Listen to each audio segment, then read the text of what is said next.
गाढ़ो वेझो union council महल में सामुंडी वीरन तबाही मचाए छड़ी। केतराई गोठ ऐं सवे एकड़नि ते बीठल ज़रई फसल समुंड जे खारे पानी हेठ अची विया। रहवासन पंहिंजी मदद पाण तहत लॾ पलाण शुरू करे छॾी। सवे ख़ानदान दरबदर थी विया। एसएस न्यूज़ जे रिपोर्टर सिकंदर शेख मूजिब ॻोठ मोहम्मद अली शोलाणी, सिद्दीक शोलाणी, सलेमान शोलाणी, अलहरिनो, मोहम्मद माछी, अमीन जत ऐं ॿियनि ॻोठनि समेत सवे एकड़नि ते बीठल ज़रई कणक वोणनि समेत ज़रई फसल में समुंड जो पाणी दाख़िल थी वियो आहे। ॻोठनि में 2 फुट खां 3 फुट पाणी बीठल आहे।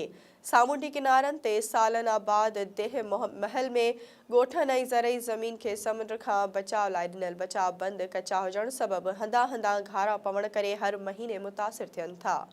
ॻोठाणनि अहमद शोलाणी, नबी बख्श, मंसूर शोलाणी ऐं ॿियनि चयो त ॻोठनि खे ॾिनल बचाव बंदनि जो कमु कोस्टल अथॉरिटी पारां न करण सबबि हर महीने जी चांडोकी जवार में सवे ॻोठ मुतासिर थियनि था। फौरी तौर मदद कई वञे।